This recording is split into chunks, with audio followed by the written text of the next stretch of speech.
उड़ान IAS academy में आपका स्वागत है।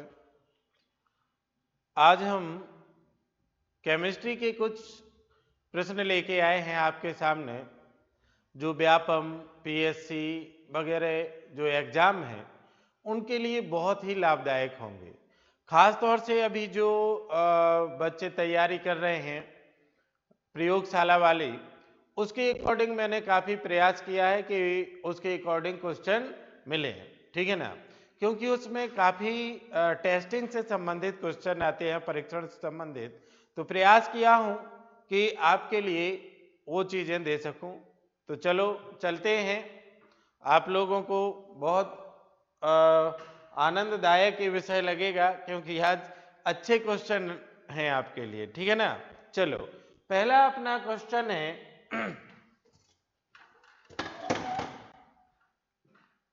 पहला क्वेश्चन है अपना, अम्लीय वर्षा किन ऑक्साइडों के कारण होती है, ठीक है ना।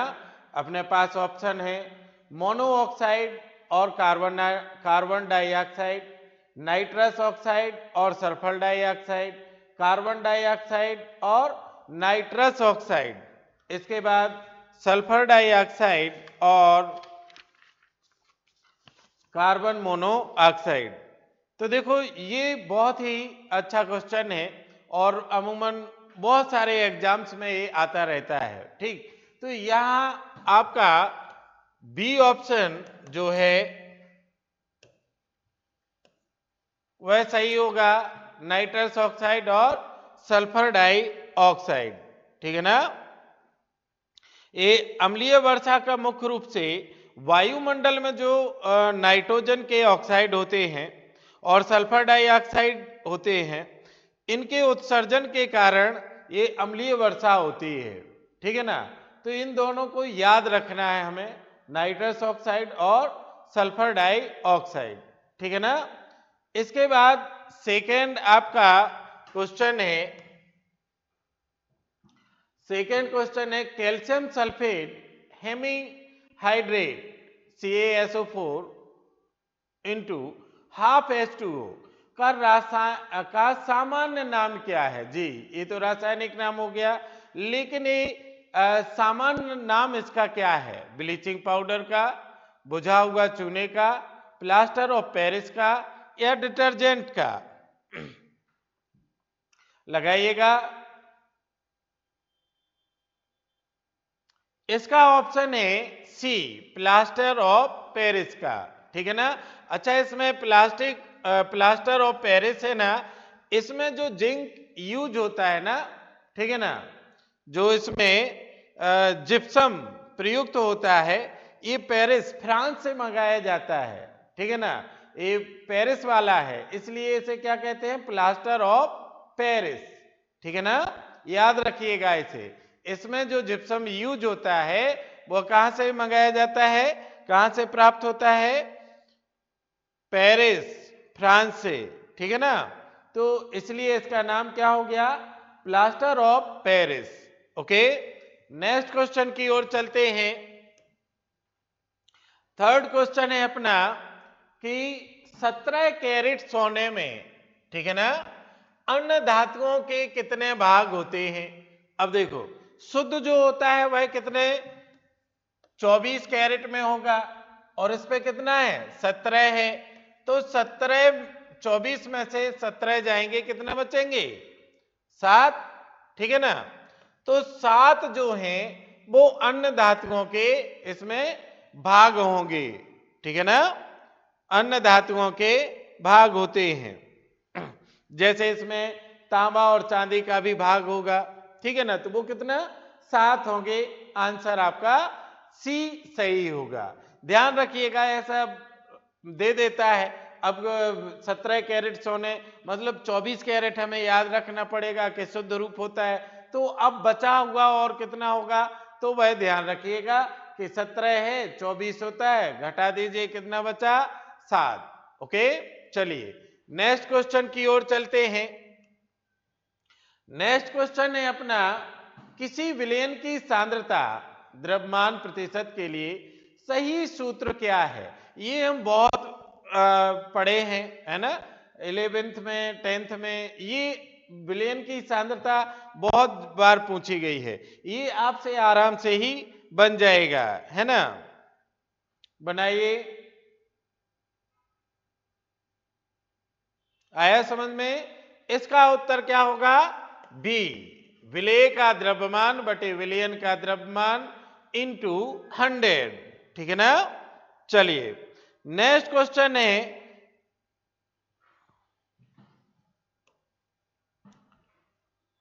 क्लोरीन के दो समस्थानिक हैं, देखिएगा दो समस्थानिक हैं, एक Cl35 वाला जिसका भाग कितना है, Cl35 75%, ठीक है ना। Cl37 25% है, ओके। इसका औसत परमाणु द्रव्यमान क्या होगा? ओके, देखो हमारे पास दो समस्थानिक हैं, क्लोरीन के ही हैं, और इन दोनों का हमें क्या निकालना है? औसत निकालना है, ठीक। तो हमारे पास ये 15 वाला है जिसका द्रव्यमान कितना है? 15। तो 15 और कितने परसेंट है? 75% है। अब आप क्या करें, इसमें प्लस कर दें, कितना? क्लोरीन 37 कितना परसेंट है? 25% अपॉन 100, ठीक है ना। तो इसको आप जोड़ दीजिए, सॉल्व करके आंसर आ जाएगा। आप इसको 75 कर दें, 25 कर दें, ऐसा भी बन जाएगा, या फिर कट कर दीजिएगा। तो 35 इंटू 75 प्लस 37 इंटू 0.25, ऐसे आप इसको सॉल्व कर सकते हैं। तो देखिएगा, इसको सॉल्व कीजिएगा, कितना आ रहा है?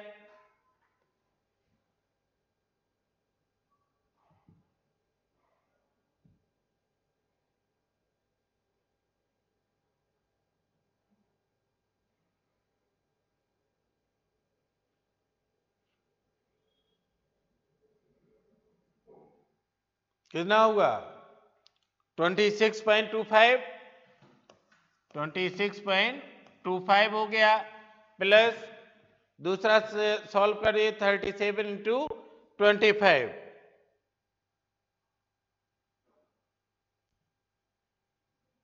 तो ये 9.25 आ जाएगा, 9.25। अब इन दोनों को जोड़िएगा, कितना हो जाएगा? 5 5 10 1,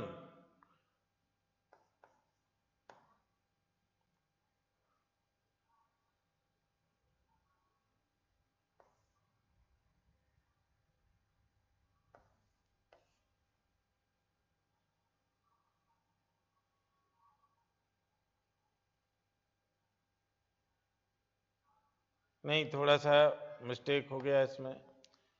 5 5 10 2 और 2 4 5 9 5, अच्छा जी, 5 1 35.50 है ना।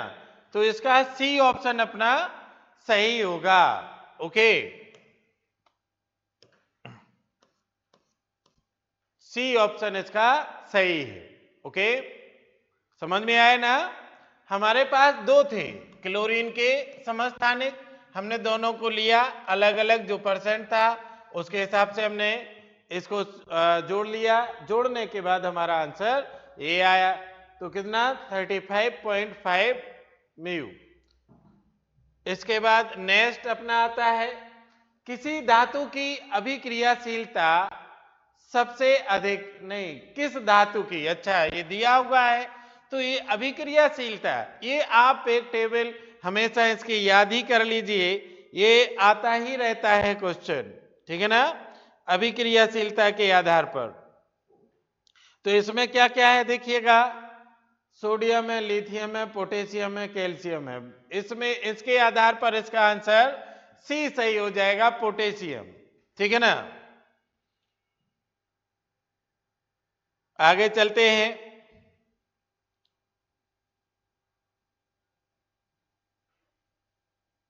समझ में आया ना। या फिर हम इसमें ऐसे भी देखते हैं कि किसी धातु की अभिक्रियाशीलता उसके इलेक्ट्रॉन त्यागने की प्रवृत्ति के आधार पर निर्भर होती है ना। तो यहां पे सबसे ज्यादा अगर इसमें देखेंगे तो कौन है, पोटेशियम, ठीक है ना। इस आधार पर इसका भी आंसर क्या होगा, सी होगा। नेक्स्ट है, किस तत्व का रासायनिक प्रतीक Ga है। बहुत ही सरल है, इसको तो आप सीधे सीधे लगा देंगे, ठीक है ना। इसका आंसर क्या हो गया, अगर आप आवर्त सारणी देखते रहते हैं तब आपका ये क्वेश्चन बन जाएगा, गैलियम, ठीक है। ओके, नेक्स्ट क्वेश्चन की ओर चलते हैं। नेक्स्ट क्वेश्चन है, डायजोनियम यौगिकों की सामान्य आणविक संरचना क्या होती है, ठीक है ना। डायजोनियम यौगिकों की सामान्य आणविक संरचना क्या होती है। तो देखो, इसके साथ में एक क्रियात्मक समूह लगा होता है, ठीक है ना, और एक ऋणात्मक होता है डायजोनियम में। इसमें बी ऑप्शन आपका सही होगा, एक क्रियात्मक समूह और एक ऋणात्मक समूह। ओके, तो डायजोनियम यौगिकों की सामान्य आणविक संरचना के लिए हमें ये बी वाला जो संरचना है ये हमें चाहिए पड़ेगी। क्लियर है ना। नेक्स्ट चलते हैं 9 नंबर, गन मेटल, ठीक है ना। गन मेटल किन धातुओं की मिश्र धातु है, ये बहुत अच्छा क्वेश्चन है, लगाइए। गन मेटल किन धातुओं की मिश्र धातु है। ए तांबा और जस्ता, बी तांबा और टिन, सी जस्ता और टिन, डी तांबा जस्ता टिन।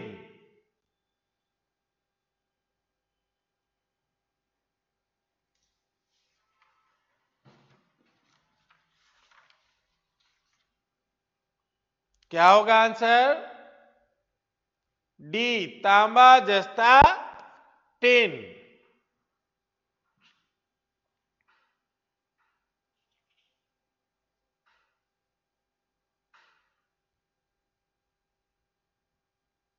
समझ में आया। देखो यहां पे जो तांबा होता है वह लगभग 88% यूज होता है इसमें, ठीक है ना। जो गन मेटल होता है इसमें तीन है, तांबा जस्ता और टिन है, तीन। अब तांबा जो है वो 88% है और बाकी आपका लगभग 10% जस्ता यूज होता है और 2% आपका टिन यूज होता है, ध्यान रखिएगा।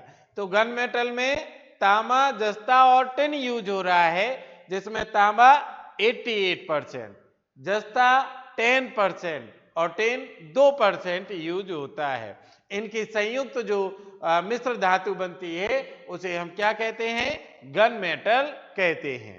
ओके, चलिए नेक्स्ट क्वेश्चन की ओर चलते हैं।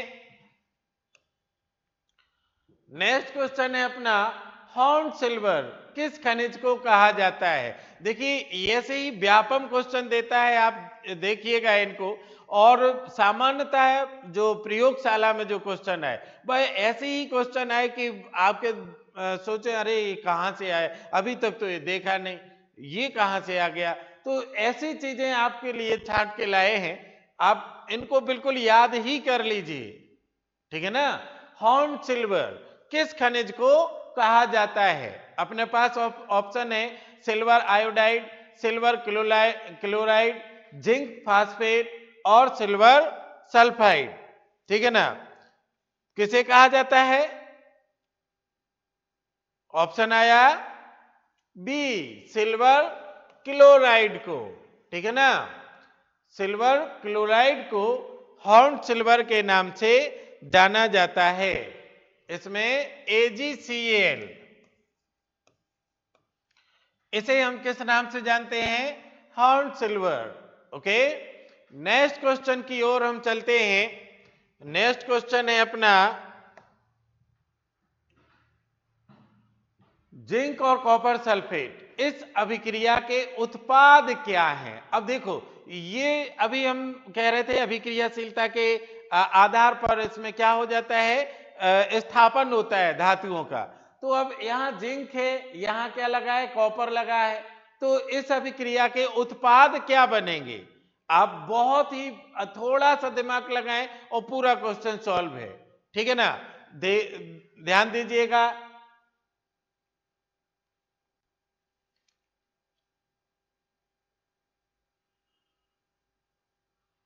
समझ में आया। देखो ये यहां पहुंचा दीजिएगा, ठीक है, इसके साथ में, और SO4 को अलग कर दीजिएगा।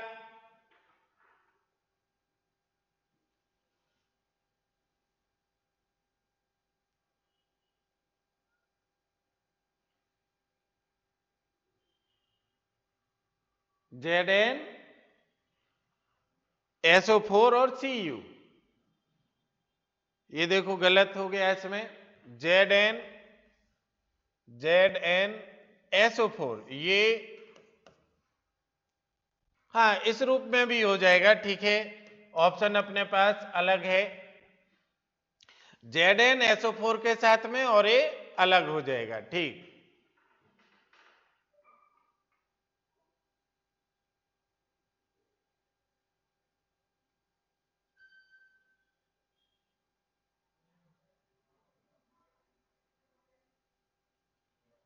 ठीक है, समझ में आया ना।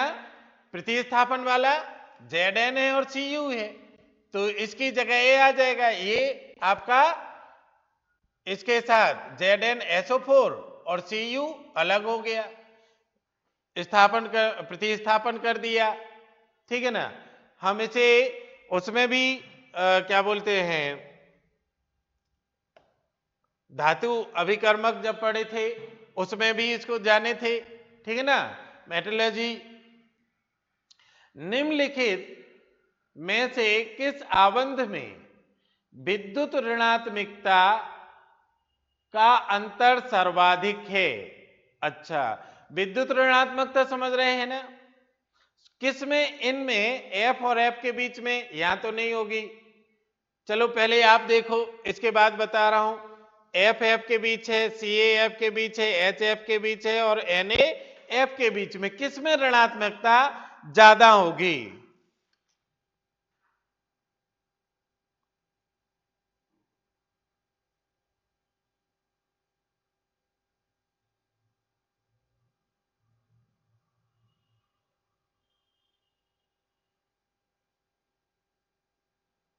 लगाइएगा।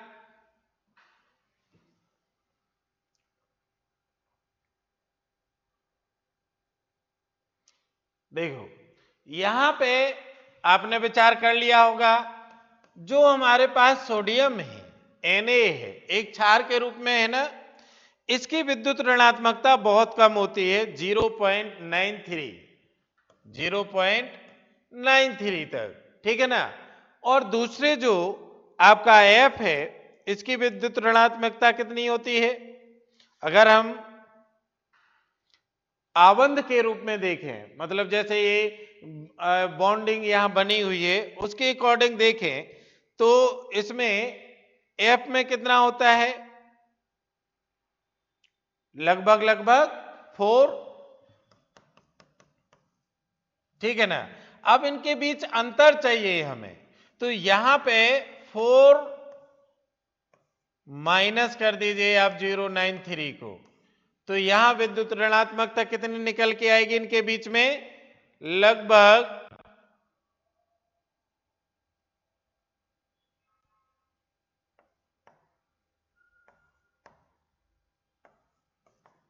3.07, ठीक है ना। तो इसमें सबसे ज्यादा केवल यही लग रहा है और किसी में नहीं हो रहा है, ठीक है ना। चलिए नेक्स्ट क्वेश्चन की ओर चलते हैं। नेक्स्ट क्वेश्चन है, आवर्त सारणी में पी ब्लॉक के कितने समूह हैं। पी ब्लॉक के, अब पी ब्लॉक आपको देखना पड़ेगा, अगर आप आवर्त सारणी ही नहीं देखते हैं तब आप क्वेश्चन नहीं बना पाएंगे। तो इसमें सीधा सीधा आंसर है क्या, 6। ओके, चलिए नेक्स्ट। किस नाभिकीय क्रिया के दौरान गामा किरणें उत्सर्जित होती हैं?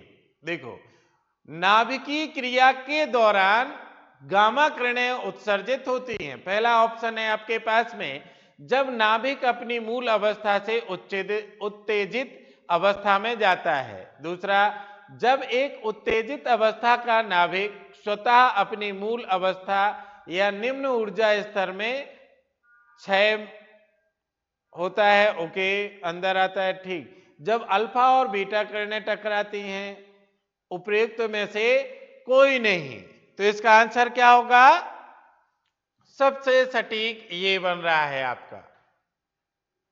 दोनों ही कंडीशन में ये गामा किरणें उत्सर्जित करेगा।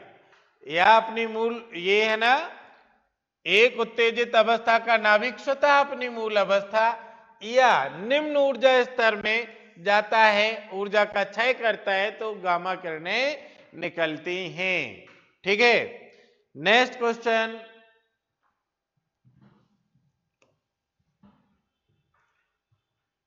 फिलोसफर्स बूल, बहुत बहुत इंपॉर्टेंट, ध्यान रखिएगा। फिलोसफर्स बूल किस रसायन को कहा जाता है? ब्रिमस्टोन को, जिंक ऑक्साइड को, मैग्नीशियम हाइड्रोक्साइड को, पोटेशियम नाइट्रेट को? सोचिएगा, लगाइएगा। हालांकि आपको आ जाना चाहिए सीधे सीधे इसका आंसर। आपके पास 30 सेकेंड है, जल्दी से आंसर दीजिएगा।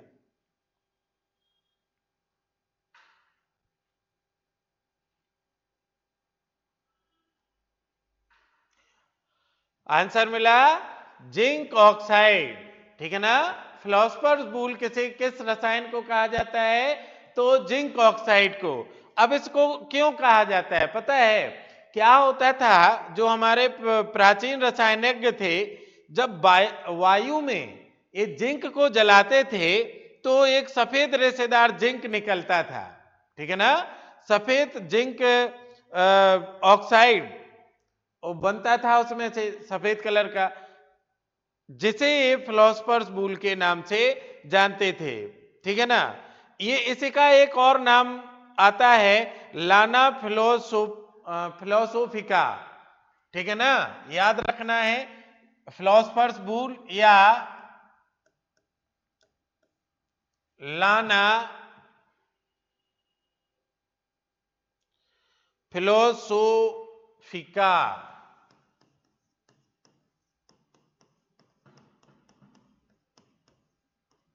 इसको याद रखिएगा भाई।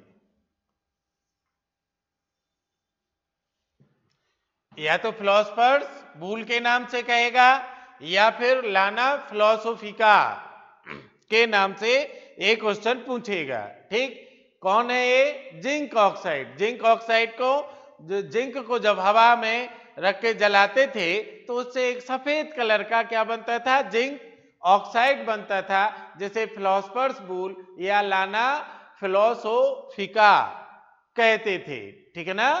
कौन? प्राचीन रसायनविद।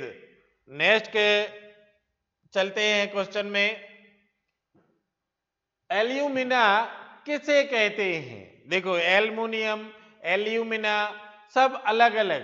अब वो किसके आधार पर कि संयोजकता किस प्रकार से इसमें काम कर रही है। ठीक है ना?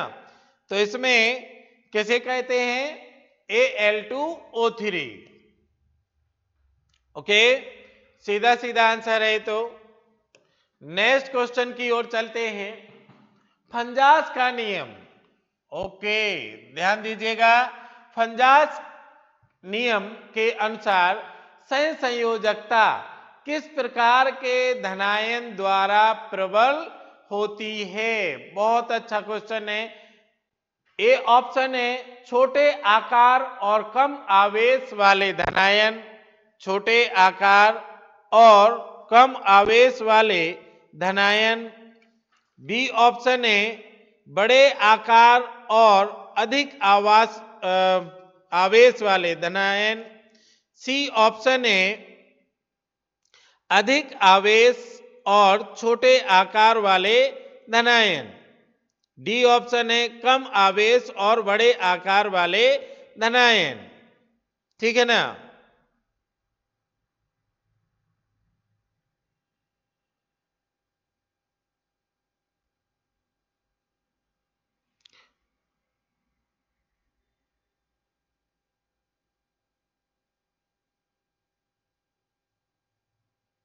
क्या ऑप्शन है, वो क्या आंसर है आपका? इसमें आएगा छोटे आकार वाले धनायन और अधिक आवेश। ठीक है ना, इसका आंसर बनना चाहिए आपका सी, अधिक आवेश और छोटे आकार वाले धनायन। ठीक है ना। इसमें क्या होता है, फंजास का नियम क्या कहता है? फंजास का नियम कहता है कि छोटा आकार और अधिक धनावेश वाला धनायन ऋणायन के इलेक्ट्रॉन बादल को अधिक विरूपित करता है। ठीक है ना, जिससे आबंध की संयोजक प्रवृत्ति बढ़ जाती है। ठीक है, तो इस नियम के अनुसार हमारा सी ऑप्शन सटीक बैठ रहा है। ओके, नेक्स्ट क्वेश्चन चलते हैं। कौन सा कथन अमोनिया क्लोराइड NH4Cl के बारे में सही है? कौन सा कथन अमोनियम क्लोराइड के साथ सही है? ओके, ऑप्शन ए, इसे सोडियम क्लोराइड से क्रोमेटोग्राफी द्वारा अलग किया जा सकता है। नहीं। गर्म करने पर यह ऊर्ध्वपातित हो जाता है। सी, यह एक क्षारकीय लवण है। डी, इसका जलीय विलयन अम्लीय होता है। तो इसमें अमोनियम क्लोराइड देखो ऐसा पदार्थ है, अगर इसे गर्म किया जाए तो ये तरल ना आकर सीधे गैस अवस्था में बदल जाता है ना। तो ये ऊर्ध्वपातित, बी ऑप्शन इसका सही है। गर्म करने पर यह ऊर्ध्वपातित हो जाता है। ठीक है ना, क्लियर है? याद करते जाना इसको, बहुत अच्छे अच्छे क्वेश्चन है। नेक्स्ट क्वेश्चन है, टॉलेंस अभिकर्मक किसकी उपस्थिति की जांच के लिए प्रयुक्त होता है? बहुत ही सरल है, लगाइए। पहला ऑप्शन है अम्ल समूह, दूसरा कीटोन समूह, तीसरा एल्डिहाइड समूह, डी एल्कोहल समूह।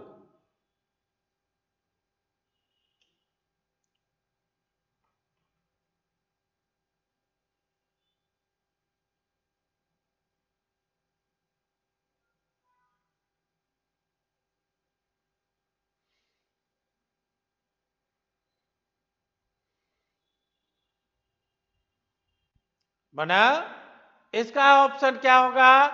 एल्डिहाइड समूह को। ठीक है ना। देखो एक एक दुर्बल टॉलेंस अभिकर्मक जो है वह क्या है, एक दुर्बल ऑक्सीकारक है। ये एल्डिहाइड को कार्बोक्सिलिक अम्ल में ऑक्सीकृत कर देता है। ठीक है ना, इसलिए इसके लिए कौन सा होगा? एल्डिहाइड। नेक्स्ट क्वेश्चन, नेक्स्ट है प्यूटर नामक नमनीय मिश्र धातु का मुख्य घटक क्या है?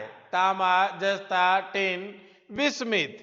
ठीक है ना, लगाइए उत्तर कौन सा? देखो प्यूटर में तांबा भी आता है, जस्ता भी आता है, टिन भी आता है, लेकिन ये कह रहे हैं मुख्य घटक क्या है? मुख्य घटक मतलब सबसे ज्यादा कौन सा यूज होता है? तो आंसर इसका सी रहेगा, टिन। लगभग 85 से 95% तो टिन ही होता है इसमें, बाकी बचे हुए तांबा जस्ता यूज होते हैं। ठीक है ना, बस समझ में आई, याद कर लेना। इसमें प्यूटर में क्या क्या होता है? एक आपका तांबा, दूसरा जस्ता और तीसरा टिन, ये तीनों ही प्रयुक्त होते हैं, लेकिन सबसे ज्यादा मात्रा में टिन यूज होता है। ठीक है ना, चलें नेक्स्ट क्वेश्चन की ओर चलते हैं।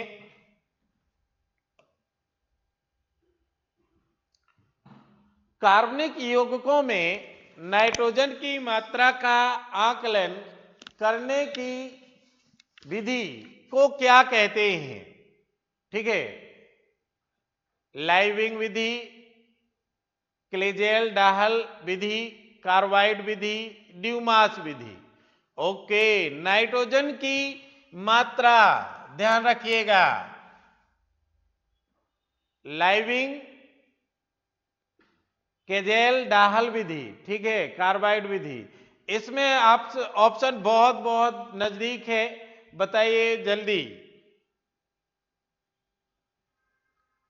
नाइट्रोजन को किससे अलग करते हैं, किस विधि द्वारा?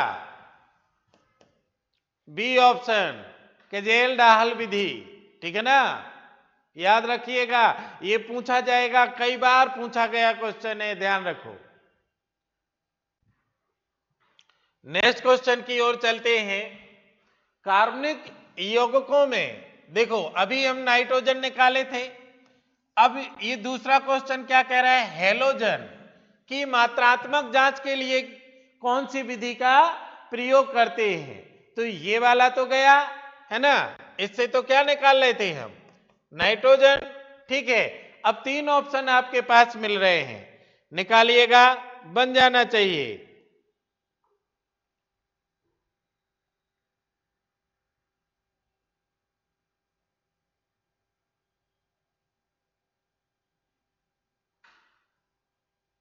ऑप्शन बी सही है, कार्यस विधि, ठीक है ना। अभी लाइविंग भी आप देखिएगा, यहां एक लाइविंग के लिए भी आपने पहले एक क्वेश्चन किया था।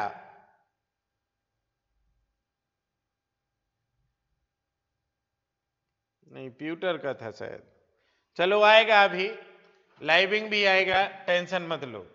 तो नेक्स्ट क्वेश्चन की ओर चलते हैं, ध्यान रखिएगा, N2 किससे आ गया, केजेल डाहल विधि, ठीक है ना।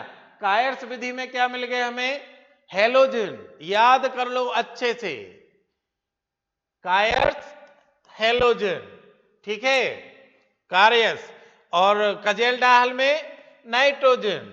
नेक्स्ट क्वेश्चन, ये काम आएंगे, नेक्स्ट क्वेश्चन में भी काम आएगा आपका, देखो, कार्बन और हाइड्रोजन का मात्रात्मक विश्लेषण किस विधि द्वारा किया जाता है? कार्बन और हाइड्रोजन का मात्रात्मक विश्लेषण किस विधि द्वारा किया जाता है? लाइविंग, कार्यस, कजेल डाहल विधि, विंकलर विधि।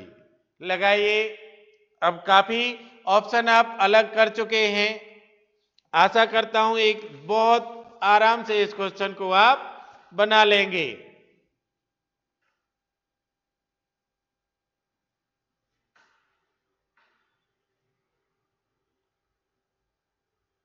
इसमें कार्बन और हाइड्रोजन है, कार्बन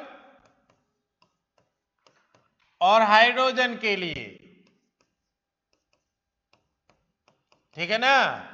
अभी ये कार्यस पढ़ चुके हैं, कजेल डाहल भी पढ़ चुके हैं, ठीक है ना। तो हमारे पास लाइविंग भी मिल गया कार्बन और हाइड्रोजन के लिए। ओके, ध्यान रखिएगा, ये बिल्कुल याद ही कर लेना, आज ही लर्न करना है इसको, ठीक है ना। नेक्स्ट क्वेश्चन है,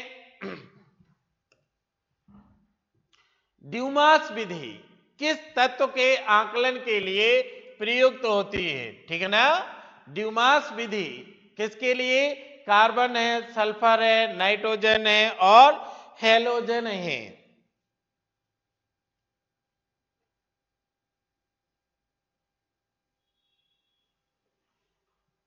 ड्यूमास विधि,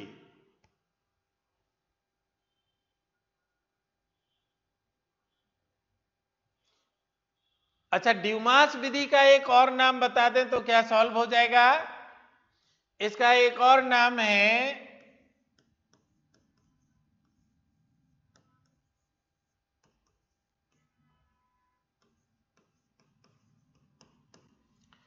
अब आपको आंसर मिल गया होगा, या तो ड्यूमास कह दूं या कजेल डाहल विधि कह दूं, तो अब आपको आंसर मिल गया क्या? सी ऑप्शन नाइट्रोजन, ठीक है ना। चलिए ये ध्यान रखना, ड्यूमास और कजेडाहल विधि जो है ये दोनों एक ही मानो, ठीक, एक ही होती हैं। किस यौगिक की उपस्थिति के लिए आयोडोफार्म परीक्षण किया जाता है? आयोडोफार्म, ठीक है ना। अब इसको तो आप कर ही सकते हो। मेथिल कीटोन्स के लिए इसका प्रयोग किया जाता है, ठीक है। नेक्स्ट क्वेश्चन,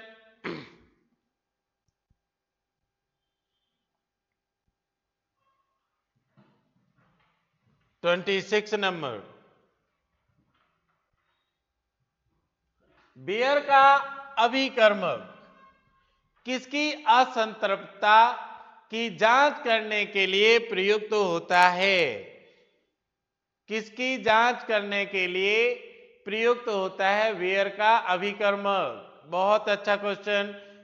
ऑप्शन ए शीतल तनु क्षारीय पोटेशियम परमैंगनेट विलयन का, अमोनियम नियाकल सिल्वर नाइट्रेट, फेलिंग विलयन। इसका ऑप्शन ये सही है, ठीक है ना, और इसमें कोई नहीं है। वियर का अभिकर्मक शीतल तनु क्षारीय पोटेशियम परमैंगनेट विलयन की असंतृप्तता की जांच करने के लिए प्रयुक्त होता है। नेक्स्ट है अपना सोडियम फ्यूजन परख, ठीक है ना, सोडियम फ्यूजन परख, इसे लासेग्ने भी कहा जाता है, ठीक है ना।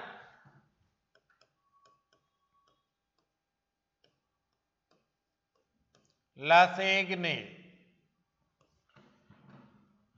का उद्देश्य क्या है? सोडियम फ्यूजन परख या लासेग्ने, याद रखना है इसको, का उद्देश्य क्या है? तो इसका आंसर है कार्बनिक यौगिकों में नाइट्रोजन, सल्फर और हैलोजन की उपस्थिति की जांच करना, ठीक है ना।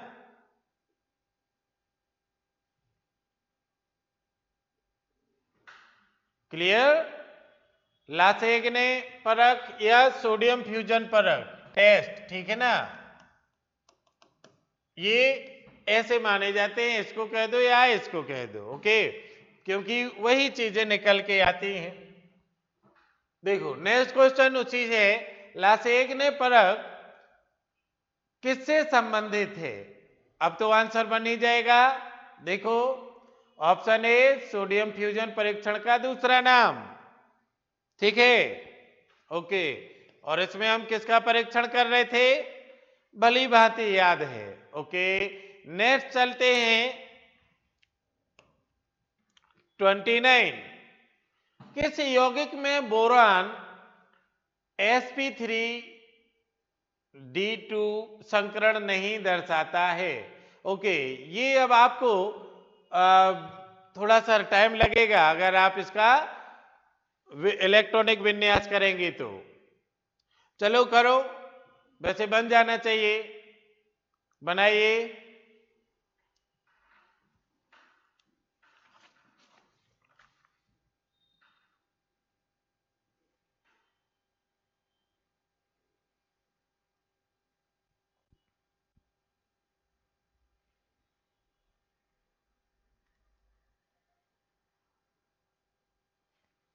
चलो बनाते रहना, अपना चेक कर लेना। आंसर क्या है इसका? सी, ओके। नेक्स्ट क्वेश्चन की ओर चलते हैं। टॉलेंस परख किस कार्यात्मक समूह की उपस्थिति दर्शाता है? देखो जितने भी ये टेस्ट हैं, ये प्रायोगिक, जितना भी प्रायोगिक परीक्षा होगी, जैसे हमने अभी बताया आपको कि एक जो प्रयोगशाला वाली परीक्षा है उसमें ऐसे ही जरूर पूछे जाएंगे, क्योंकि वो प्रयोग से संबंधित है। तो टेस्ट से संबंधित है तो आपको टेस्ट तो पूछे जाएंगे, है ना। तो ध्यान रखना है, ये जितने भी आ रहे हैं क्वेश्चन है, ये सारे के सारे टेस्ट आप याद ही कर लो आज ही, ठीक, बहुत इंपॉर्टेंट है।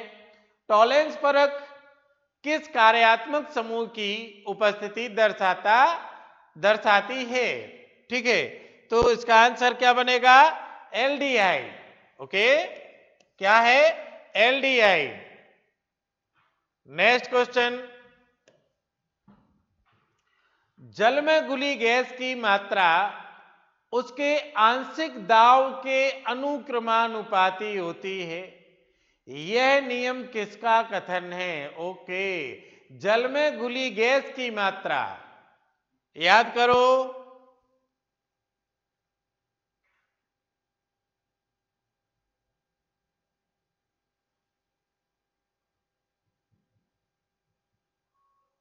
जल में घुली गैस की मात्रा, हेनरी का नियम याद है? देखो हेनरी जी क्या कहते हैं, हेनरी जी कहते हैं कि स्थिर ताप पर किसी द्रव में घुली गैस की मात्रा उस गैस के द्रव के ऊपर आंशिक दाब के समानुपाती होती है या अनुक्रमानुपाती होती है। ये नियम किसका है? हेनरी महोदय का, याद रखिएगा। नेक्स्ट क्वेश्चन है अपना, पानी की स्थायी कठोरता दूर करने के लिए किस विधि का उपयोग किया जाता है? ये तो आपसे आराम से बन ही जाएगा, लगाइए इसका आंसर। पानी की स्थायी कठोरता दूर करने के लिए कौन सी विधि का प्रयोग किया जाता है? ओके, चूने का उपयोग, क्लार्क विधि। ठीक है, नेक्स्ट क्वेश्चन, किस विलयन की मोललता किसके द्वारा परिभाषित की जाती है? मोललता वाला क्वेश्चन है, शायद किए होंगे, नहीं किए होंगे तो देखिएगा, बनाने का प्रयास कीजिए, मैं बताता हूं।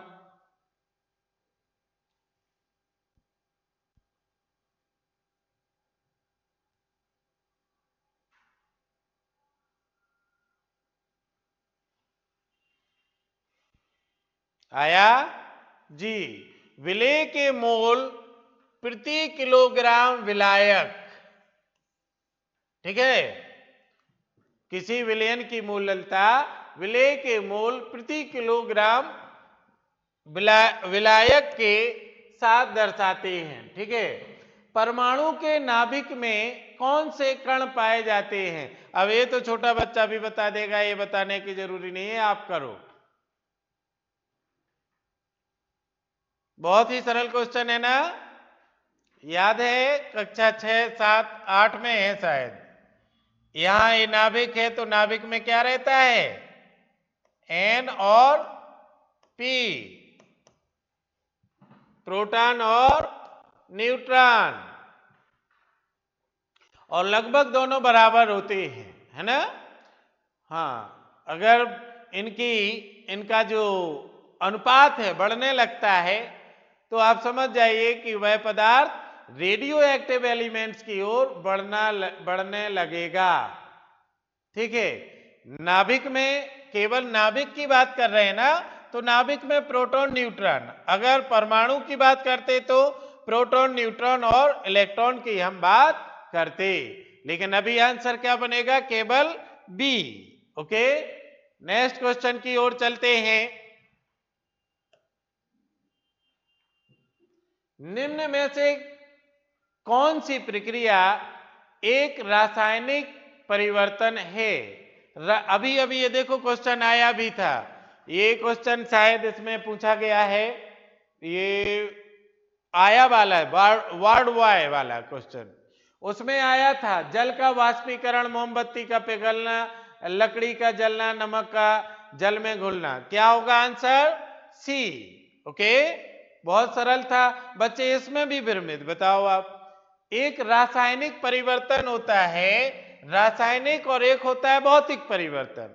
रासायनिक परिवर्तन वे होते हैं जिसमें कोई तत्व उस अवस्था में पहुंचकर द्वारा रिटर्न ना आए, ठीक है ना? और भौतिक क्या होता है कि उसमें वह अपनी अवस्था परिवर्तन करे, रूप परिवर्तन करे, लेकिन अपने मूल गुण धर्म को ना छोड़े। ठीक है, और लौट के वैसे भी बनाई जा सकती है। जैसे लोहे की छड़ को लिया और आपने उसके 100 टुकड़े कर दिए, तो वो रासायनिक परिवर्तन थोड़ी है, दोबारा जुड़ भी जाएगा। या लोहे को पिघला दो, पिघलाने के बाद फिर दूसरा छड़ की जगह कुछ और बना दो, बन जाएगा, लेकिन फिर पिघल के उसी में बन जाएगा। अगर आपने लकड़ी को जला दिया तो राख बन गई, राख से फिर लकड़ी नहीं बन सकती, ठीक है ना। और दूसरा, आपने दूध से दही बना दिया, दही से अब दूध नहीं बन सकता। ये रासायनिक परिवर्तन होते हैं, छोटे छोटे से क्वेश्चन होते हैं, लेकिन हमें ये ध्यान ही नहीं रहता कि हम बचपन में पढ़े थे कि नहीं। ये 5वीं 6वीं क्लास में, 6वीं 7वीं क्लास में लगभग भौतिक और रासायनिक परिवर्तन बच्चों को सिखाए जाते हैं। चलिए नेक्स्ट क्वेश्चन की ओर बढ़ते हैं। वह कौन सी प्रक्रिया है जिसमें धातु को गलित अवस्था में प्राप्त किया जाता है? ये मेटलर्जी का क्वेश्चन है ना। निस्तापन, भर्जन और आपका गलनांक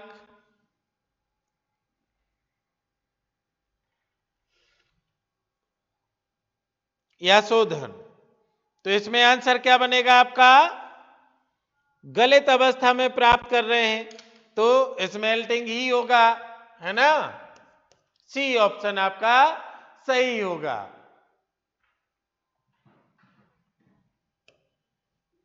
नेक्स्ट है कॉपर सल्फेट के विलयन से कॉपर धातु प्राप्त करने के लिए किस धातु का उपयोग किया जाता है? देखिए कॉपर सल्फेट है, कॉपर सल्फेट है और इसमें से कॉपर धातु को प्राप्त करना है तो किस धातु का उपयोग किया जाए? अब ध्यान कर लो, क्या मैंने क्या कहा था? विस्थापन श्रेणी है और कॉपर को हमें निकालना है CuSO4। अभी बात हुई थी इसके पहले भी एक, लेकिन अब हमें इनमें से एक चुनना है कि कौन ऊपर रहेगा, कौन इसे विस्थापित कर सकता है। उस आधार पर यह क्वेश्चन आपका बन जाएगा। तो आंसर आपका क्या बनेगा? लोहा। सरल सा क्वेश्चन, आंसर ऑप्शन सी इसमें सही हो जाएगा। फिर चलते हैं नेक्स्ट क्वेश्चन की ओर। ग्लोबल वार्मिंग के लिए निम्नलिखित में कौन सी घटना उत्तरदायी मानी जाती है? बहुत बहुत सरल क्वेश्चन, आराम से बनना चाहिए और आया हुआ क्वेश्चन है, ठीक है ना। बनाइए।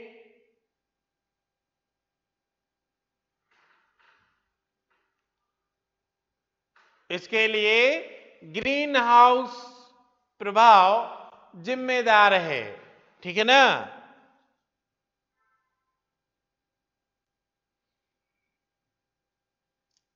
आगे बढ़ते हैं।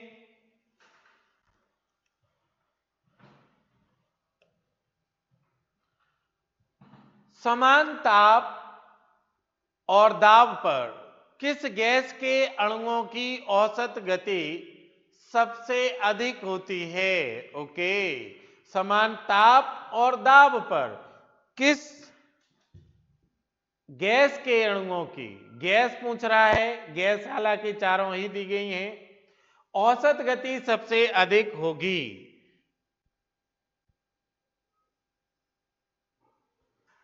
ओके, चूंकि अणु भार देखो इसमें दिया गया है, इसका ज्यादा है, उससे कम, फिर H2 है, फिर आपका हीलियम है।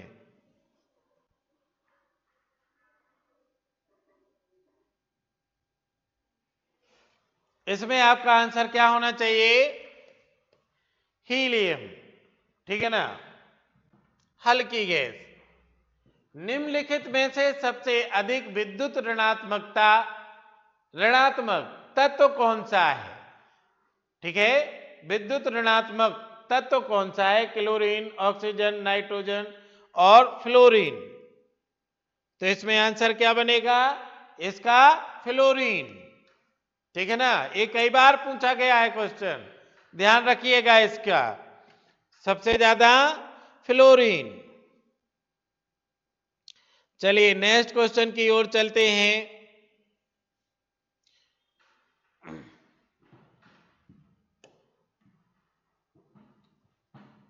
धरती की पपड़ी की सबसे पुरानी चट्टानें जो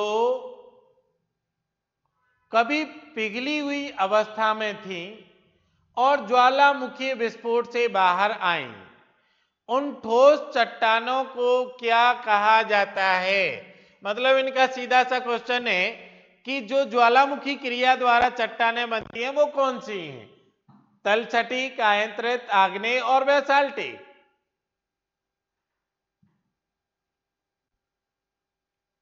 ऑप्शन समझ में आ रहे ना? 3 प्रकार की चट्टानें होती हैं आपकी, ठीक। एक आग्नेय, दूसरी अवसादी और तीसरी रूपांतरित, इग्नियस, सेडिमेंट्री और मेटामॉर्फिक। तो ज्वालामुखी से कौन सी चट्टानें बनती हैं आपकी? आग्नेय चट्टानें। आग्नेय चट्टानों को पैतृक, पेरेंटियल रॉक कहते हैं, आधारी चट्टान कहते हैं। अब इन्हीं से सारी चट्टानों का विकास होता है।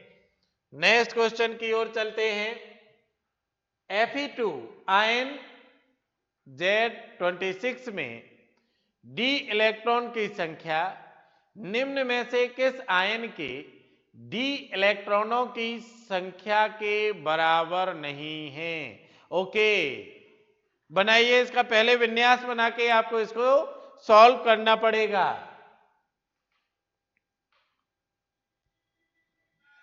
सबका अलग अलग देखिएगा किसका किसके साथ बन रहा है।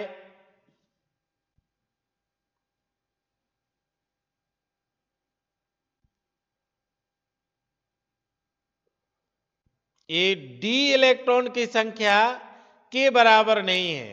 डी जो कक्षा होती है उसमें जो इलेक्ट्रॉन भरना है उसके बराबर नहीं है। तो देखो Fe में जो बनेगा D6 बनेगा,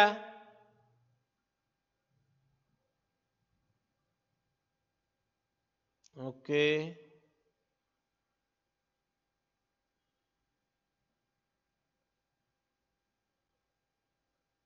इसमें डी है, इसमें डी है,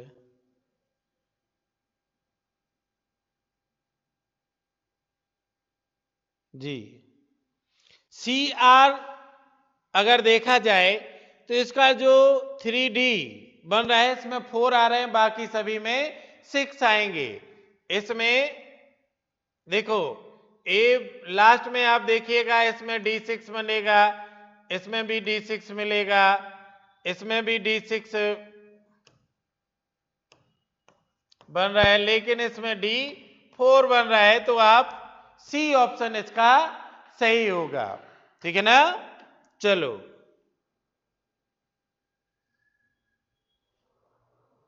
नेक्स्ट क्वेश्चन की ओर चलते हैं।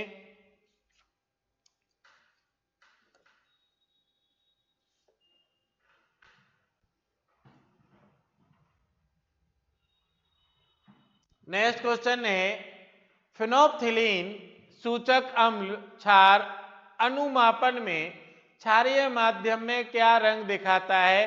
तो ये तो सीधे सीधे आपको याद ही कर लेना है, गुलाबी रंग वाला है, ठीक है ना। नेक्स्ट क्वेश्चन है आपका,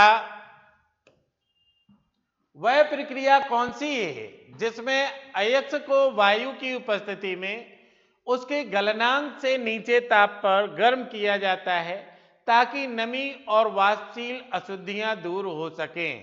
देखो प्रक्रिया पूछ रहा है, ये भी मेटलर्जी से आपका क्वेश्चन है, ठीक है ना। तो उसमें कौन सा है? निस्तापन, भर्जन, प्रगलन या फिर फिल्ट्रेशन, निस्यंदन, ठीक। क्या आंसर बनेगा इसका? इसमें क्या कह रहा है? वाष्पशील अशुद्धियां दूर हों, ठीक है ना। तो ये केवल निस्तापन में कैल्सिनेशन में हो सकता है और किसी में भर्जन में तो सीधे रोस्ट ही कर देता है। वायु की उपस्थिति वहां बचना ही नहीं है, ये कह रहा है वायु की उपस्थिति चाहिए। प्रगलन में भी नहीं होगी, निस्यंदन में तो नीचे बैठना है। केवल आपका एक ऑप्शन है क्या, निस्तापन। ओके, ध्यान रखिएगा, एक एक क्वेश्चन आपके लिए बहुत ही महत्वपूर्ण है इनमें से। नेक्स्ट क्वेश्चन की ओर चलते हैं। पोटेशियम परमैंगनेट KMnO4 का उपयोग जल के अशुद्धिकरण में किस गुण के कारण किया जाता है? देखो लाल दबा, याद करो इसका किस गुण के कारण इसका प्रयोग किया जाता है। क्या करता है ये?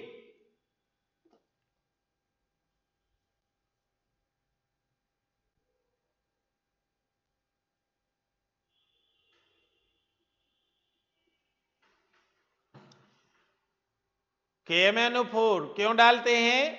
ये प्रबल ऑक्सीकारक होता है, ठीक है ना, जिसके कारण क्या होता है, इसका उपयोग उपचार के रूप में, जल उपचार के रूप में किया जाता है।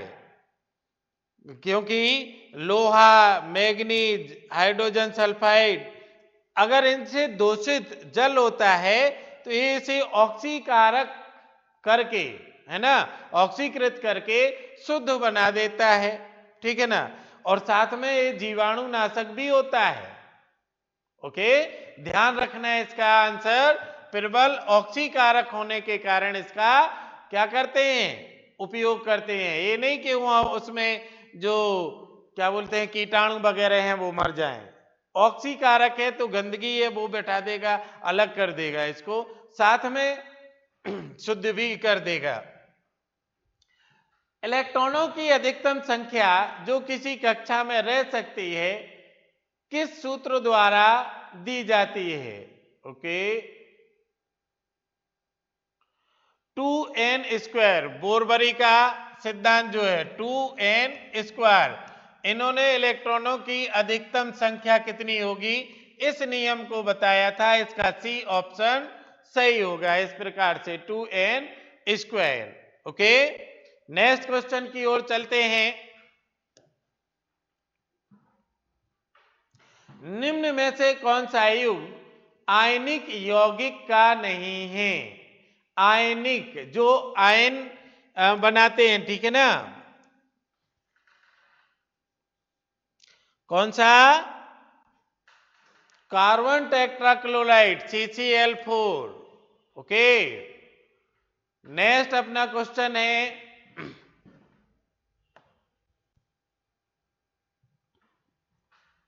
अमोनिया गैस बनाने की हैबर प्रक्रिया, हैबर प्रक्रिया में किस उत्प्रेरक का उपयोग होता है, प्रयोग किया जाता है? ये अगर आप पढ़े हैं तो सीधे सीधे आपका आंसर मिल जाएगा। किसका? लोहे का, आयरन का उपयोग किया जाता है। फिर नेक्स्ट क्वेश्चन है आपका, Fe का होता है ना इसमें जी। नेक्स्ट क्वेश्चन, निम्न में से कौन सा लवण जल के साथ क्रिया करके क्षारीय विलयन बनाता है? ओके, किसके साथ करना है? जल के साथ क्रिया कराना है और जिससे क्षारीय विलयन बने। ओके, बनाइए भाई। ऑप्शन है NaCl, NH4Cl, CH3, COONA, ठीक है, फिर CuSO4, sodium chloride, ammonium chloride, sodium acetate और कॉपर सल्फेट। बनाइए, आंसर क्या होगा इसका? Sodium acetate. Okay, C answer इसका सही है। परमाणु संख्या की खोज किस वैज्ञानिक से संबंधित है? अब तो ये तो भैया बन ही जाएगा, अगर ये नहीं बना तो फिर क्या ही कर सकते हैं हम लोग, है ना। लगाओ आंसर।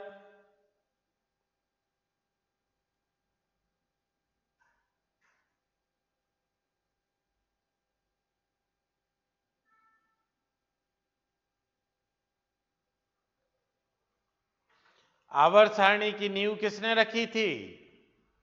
उन्हीं के नाम पर है। ठीक है, सी ऑप्शन सही है। ओके, इसी प्रकार के अन्य क्वेश्चन नेक्स्ट सीरीज में फिर से हम मिलते हैं। तब तक के लिए नमस्कार।